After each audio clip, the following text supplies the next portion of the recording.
Dear world leaders, you offered me a chair, but I don't want it. I have my own.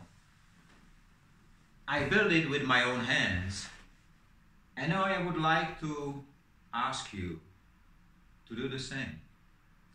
You don't have to build your own chairs, but you have to prevent waste, and wasting happens so as I do for 5 years already. Because it works. You don't have to wait till 2024 or 2050. It will be too late already. You can do it now and here. Prevent waste happen.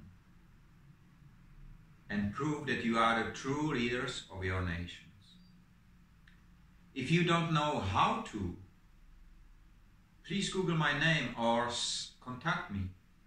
My name is Rada, and I wish you, all of you, let your time be free of waste and wasting in all its forms.